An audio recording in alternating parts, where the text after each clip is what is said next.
운전대가 옆으로 왜 가 있냐? 이 직진인데.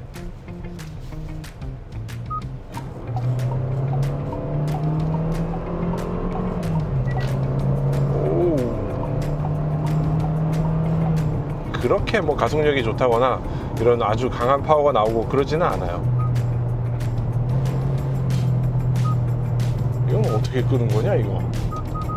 쌍용이죠. 옛날에 우리가 알던 KG 모빌리티에서 액티언이라는 차가 나왔습니다. 근데 이게 회사 분위기가 완전히 바뀌었어요. 왜 그러냐면 오너 바뀌었죠.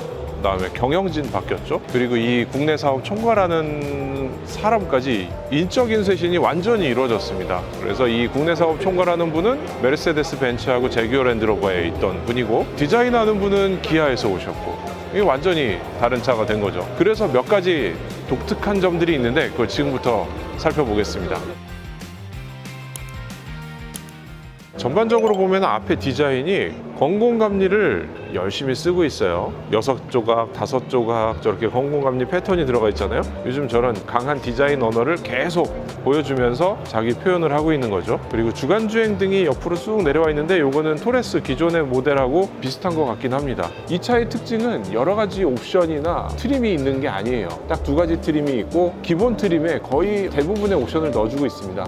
이걸 왜 이렇게 구성했나 물어봤더니 테슬라 얘기를 하더라고요. 근데 테슬라 같은 경우는 뭐 여러 가지 트림을 사용하지 않고 단순화해서 아주 간단하게 차를 팔고 있지 않느냐, 우리도 그런 전략으로 가야 살아남을 수 있다, 이런 얘기를 하면서 생존을 위한 전략이었다, 이런 설명도 하고 있어요. 그리고 경쟁 모델 여기서 직접적으로 언급을 했는데 르노의 그랑콜레오스하고 의식을 했기 때문에 그 차보다는 좀 더 일찍 나와야지 라고 해서 오늘 출시를 한 거고요. 이제 고객 인도를 한다는 거죠. 범퍼 앞에 카메라도 붙어 있어요. 총 4개의 카메라가 붙어 있어서 어라운드 뷰를 제공을 하는데, 독특한 게 SUV 회사들에서 하던 그러니까 클리어런스 뷰 같은 걸 제공을 해요. 내 차 밑에가 뭐가 있는지를 투명하게 보여주는 건데 그런 것들이 들어있는 거죠.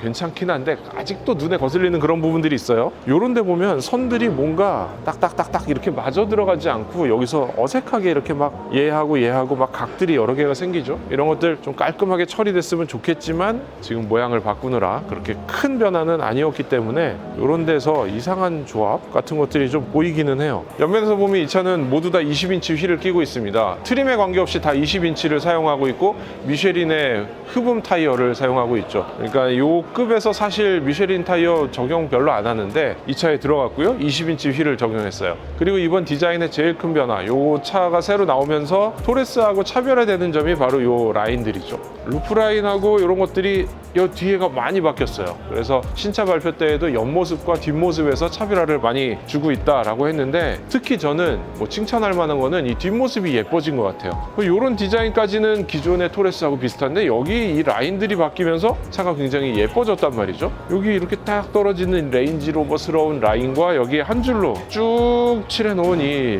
램프, 이런 거 보면은 마치 랜드로버 신형 같은 그런 느낌을 주기도 하죠. 그리고 여기는 컨셉이 이제 들어가는데 태극기에 있는 건공감리를 사용했다는 컨셉은 굉장히 좋아요. 근데 너무 과하게 쓰지 않으면 좋겠다, 개인적인 느낌으로는 그런 생각이 좀 들고요. 중앙에 후진등 들어가 있고요. 여기 브레이크 등과 이런 것들이 들어가 있는 구조로 돼 있죠. 그리고 트렁크 한번 열어보면은 이게 668리터 정도의 공간을 갖고 있다고 하는데, 고급 옵션이냐 낮은 트림이냐 요 2가지 트림 중에 확인하려면은 이게 오토냐 아니냐를 보면 돼요. 상위 트림에만 키를 들고 발로 차서 트렁크를 열 수 있는 전동 트렁크가 들어가게 되니까 전동 트렁크가 들어있다 그러면 고급 옵션이구나 라고 생각을 하면 됩니다. 여기 공간은 나쁘지 않아요. 꽤 괜찮게 잘 만들었고요. 여기 필요한 요소들도 아주 잘 들어 있습니다. 그렇게 높진 않고 넓지 않고 그렇긴 하지만 그냥 요 차급에선 충분한 크기다 라고 생각을 하는데, 사실 중요한 거는 여기에서 좌우의 수납 공간 이런 거를 수입차들처럼 잘 만들어 놨어요. 잡다한 물건들을 넣어놓을 수 있는 이런 포켓들을 만들어 놓은 게 고민을 많이 한 그런 것들이 보이는 거죠. 그리고 이 상태에서 제가 폴딩을 한번 해볼게요. 뒷좌석 폴딩 궁금하잖아요. 폴딩을 하면은 이렇게 됩니다. 전체적으로 보면은 이게 평평하게 떨어지진 않고요. 이쪽이 높게 돼 있어요. 이거는 시트 승차감을 위해서 이렇게 만든 거라서 어쩔 수 없는데, 평평한 시트는 아니지만 여기에 꽤 괜찮은 공간을 갖고 있어요. 이 차가 경쟁 모델하고 비교해 보면은 스포티지보다 차가 조금 더 커요. 근데 휠 베이스는 좀 더 작아요. 그러니까 이 앞뒤 여기 바퀴부터 앞바퀴 사이에 이 앉는 공간은 스포티지가 좀 더 넓을 걸로 예상이 되고요. 트렁크 공간까지 합치면 이 차가 더 클 걸로 예상되니까 이렇게 폴딩했을 때는 더 많은 공간을 사용할 수 있지 않을까, 길이를 더 많이 사용할 수 있지 않을까 하는 생각이 들긴 합니다.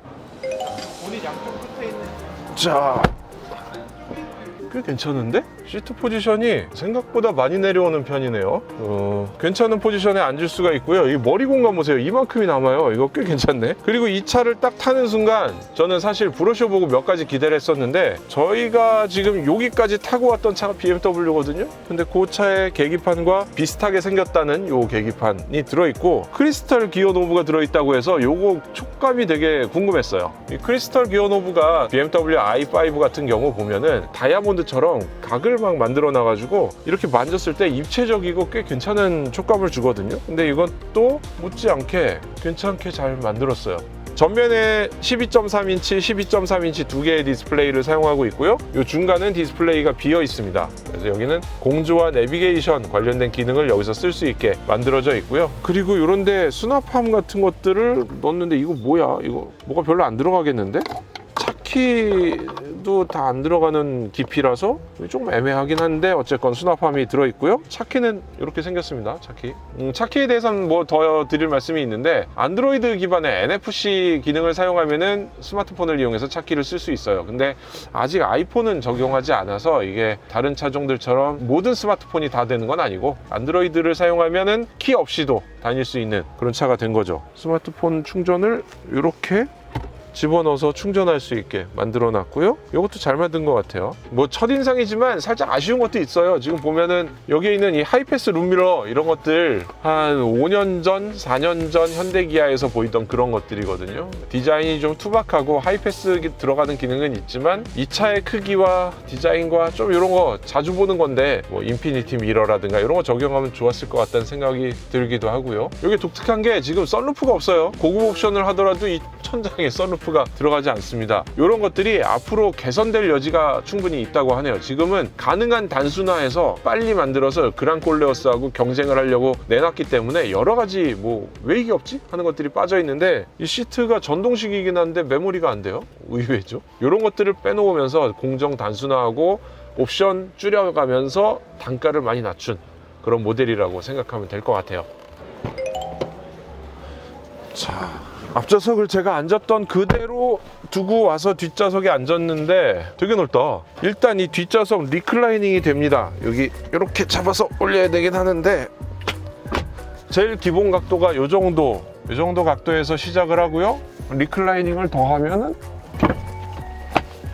이 정도로 누울 수 있어요. 이게 너무 많이 누우면은 주행하는데 불편할 것 같으니까 이거는 살짝 뒤로 기댄 느낌으로 누우면 될 것 같아요. 다시 원래대로 돌아가서 그냥 기본적인 포지션에 앉았을 때 머리 공간이 꽤 많아요. 시트 포지션도 좀 낮은 편이기는 한데 공간 활용을 굉장히 잘했네요. 이게 외부 디자인을 봤을 때는 뭔가 날렵하고 쿠페 같은 이런 느낌일 것 같은데, 사실상 디자인의 착시이지 이게 쿠페 스타일은 전혀 아닙니다. 그냥 SUV 스타일이에요. 그리고 앞에 공간도 지금 꽤 넉넉하게 이렇게 한 뼘 정도 가까이 남아 있고요. 시트 밑으로 발이 들어가도록 앞좌석을 제일 낮춘 상태에서도 충분히 신발이 들어가는 그런 공간을 갖고 있어서 공간 면에서는 굉장히 만족스럽다 라고 생각이 됩니다.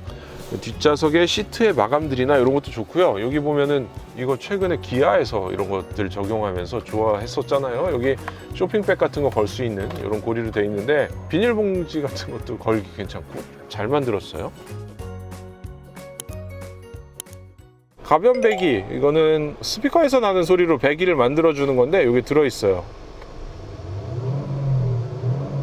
지금 이게 배기가 작동이 된 소리고요.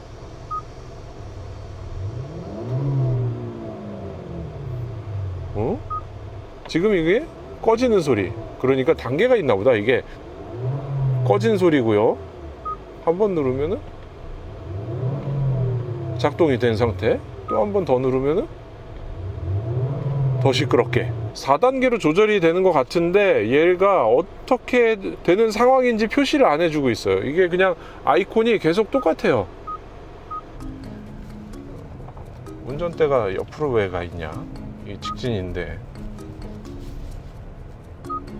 이럴 순 있어요. 이거 뭐 조립하면서 이건 살짝 보정하면 될 텐데 지금 일단은 그런 과정이 없이 미디어 행사를 하기 위해서 빨리빨리 만들지 않았나 생각이 됩니다.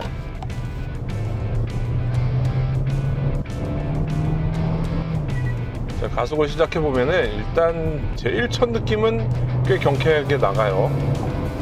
170마력의 1.5L 엔진을 사용하고 있는데 처음에 시작은 경쾌하고 그 다음에 속도가 많이 올라가게 되면은 그렇게 뭐 가속력이 좋다거나 이런 아주 강한 파워가 나오고 그러지는 않아요. 출력과 배기량의 한계가 있기 때문에 그런 것인데 이 정도면 그냥 실생활에는 충분하지 않나 하는 생각이 들긴 합니다. NVH도 지금 개선을 했다고 하는데 지금 들어보면은 타이어의 소음 같은 건 좀 많이 줄지 않았을까? 아, 이거는 비교해 봐야 될 것 같은데 뭐 80km, 100km 정도의 상황에서도 꽤 조용한 것 같기는 해요. 근데 저는 한 가지 좀 어색함을 느끼는 게 20인치 타이어에서 오는 잔진동 같은 통통통통 튀는 느낌들, 이런 것들이 좀 더 타이어 휠 사이즈를 좀 줄이고 승차감 위주의 거를 채용하면 어땠을까 하는 생각을 해보기도 합니다. 20인치까지 굳이 이 차에는 뭐 모양상 적용할 수는 있겠지만 뭐 굳이 달았어야 되나 하는 생각이 있기도 해서 이 마이너 옵션 같은 것들을 더 넣었으면 어떨까 하는 생각도 해요. 운전대가 왜 이렇게 크지? 굳이 이렇게 울퉁불퉁하게 크게 있어야 됐을까? 하는 생각을 해보게 되기는 하는데 뭐 그렇게 나쁘진 않아요.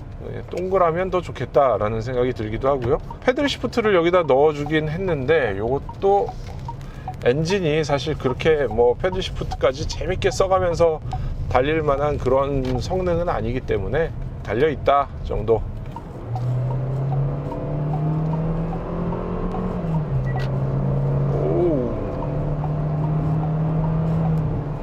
잠깐 풀악셀을 하면서 가속을 해봤는데 소리는 앞에서 꽤 올라오고요. 근데 대신에 세게 달리는 그런 느낌은 별로 없어요.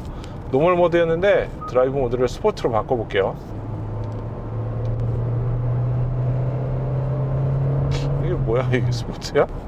그다지 큰 차이는 못 느끼는 것 같아요. 운전대가 조금 무거워지고 가속 페달이 훨씬 빡빡 이렇게 들어가야 될 것 같은데 그런 느낌이 별로 그렇게 크지 않네요. 배기를 한번 이거 한 3번 눌러야 커지더라.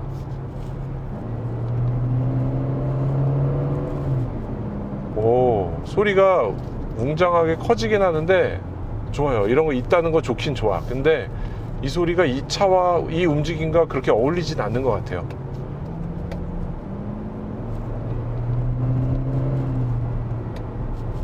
이 차는 기본 트림부터 ADAS 기능들이 다 들어가 있죠. 여기 운전대를 조작해서 가운데를 유지하는 기능도 들어있고요. 아이고, 이 소리가 이거 왜 안 꺼졌어?